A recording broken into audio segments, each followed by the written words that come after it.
अधिवक्ता संशोधन बिल के बारे में, उसके बारे में जानकारी लेते हुए पूछना चाहेंगे कि इस अधिवक्ता संशोधन बिल के बारे में आप क्या प्रतिक्रिया जाहिर करना चाहेंगे। जिला बार एसोसिएशन माती मुख्यालय कानपुर देहात, अरविंद सिंह कुशवाहा, एडवोकेट महामंत्री। जो भारत सरकार द्वारा अधिवक्ता संशोधन बिल लाया गया है, इसकी मैं घोर निंदा करता हूँ। अधिवक्ता किसी का बंधुआ नहीं है और इसकी स्वतंत्रता जो छीनी जा रही है, इसके लिए मैं प्रदेश और देशव्यापी हड़ताल करेंगे और आंदोलन करेंगे। और ये सरकार अगर इसको वापस नहीं लेती है तो अधिवक्ता समाज पूरे देश में इसके लिए कार्रवाई करेगा, आंदोलन करने के लिए बाध्य होगा। अधिवक्ता स्वतंत्र है और जो बिल लाए गए इसकी निंदा मैं इसलिए करता हूं कि अधिवक्ताओं के ऊपर जुर्माना लगाया जा रहा है, अधिवक्ताओं के ऊपर कार्रवाई की जा रही है।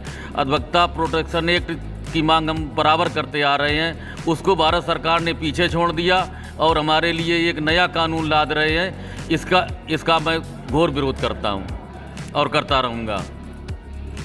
जिला बार एसोसिएशन के द्वारा मुख्यालय द्वारा जो पूर्णकालिक जो हड़ताल की गई है, उसके बारे में आप क्या कहेंगे आज के बारे में। इसमें अधिवक्ताओं में बहुत आक्रोश है। अधिवक्ता का बराबर हमारे पास सहयोग आ रहा है, कई जिलों से आ रहा, प्रदेशों से आ रहा मेरे पास कि आप इस आंदोलन को आगे ले जाएं।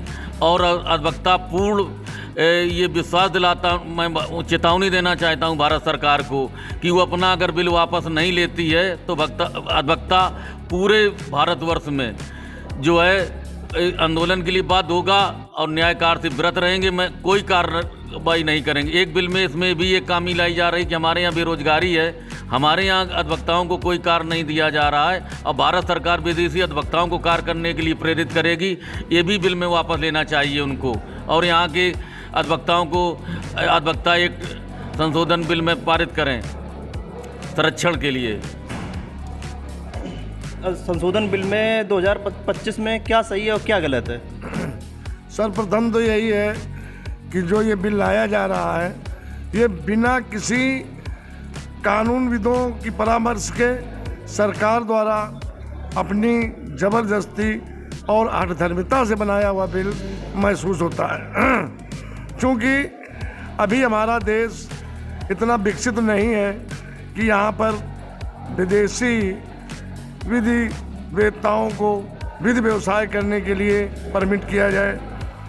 क्योंकि ज़्यादातर हमारे देश में आज भी कृषि होती है तथा अधिकांश भागों में अपनी राज्य स्तरीय भाषा जैसे हिंदी है, तमिल है, पंजाबी है, कन्नड़ है, इस प्रकार से भाषाएं हैं। और अगर विदेशी फर्मों को लागू कर दिया गया तो हमारे देश की न्याय व्यवस्था चौपट हो जाएगी। दूसरी बात, इस बिल में सही तो कुछ है नहीं, सब एक तरीके से हम लोगों के विरोध में ही है। हम लोगों के विरोध में पता चला है कि बार काउंसिल इंडिया में जो हमारे सदस्य जाते हैं उनमें भी शायद भारत सरकार कुछ मेंबर अपने रखना चाहती है, वो सरासर गलत है। क्योंकि भारत सरकार के अगर प्रतिनिधि होंगे तो अपने हिसाब से हमारे अधिवक्ता भाइयों के विरुद्ध कार्रवाई करेंगे, अर्थात दबाव में लेंगे। अभी तक हम लोग निष्पक्ष न्याय के मसीहा कहे जाते हैं। सरकार, कोई भी सरकार हो, राज्य सरकार हो या भारत सरकार हो, यदि कोई गलत कार्य करती है तो अधिवक्ता ही एक ऐसा है जो माननीय न्यायालयों के द्वारा, माननीय उच्चतम न्यायालय या माननीय उच्च न्यायालय के द्वारा PIL दाखिल करके जनता को न्याय दिलाती है। तो ऐसी स्थिति में ये बिल वापस होना चाहिए। आगामी समय में जिला बार एसोसिएशन माती मुख्यालय में क्या कार्रवाई होगी। आगामी समय में जिला बार एसोसिएशन माती मुख्यालय प्रदेश के अपने bar council of Uttar Pradesh से संपर्क करके बार काउंसिल ऑफ इंडिया के दिशा निर्देश पर जो भी जिम्मेदारी बार एसोसिएशन सौंपी जाएगी वो कार्य किए जाएंगे। जनपद के समस्त अधिवक्ताओं को bar council of Uttar Pradesh व बार काउंसिल ऑफ इंडिया के द्वारा जारी दिशा निर्देशों से अवगत कराया जाएगा और जहां भी ज़रूरत पड़ेगी हमारी बार एसोसिएशन लखनऊ या दिल्ली के लिए सदैव तैयार रहेगी।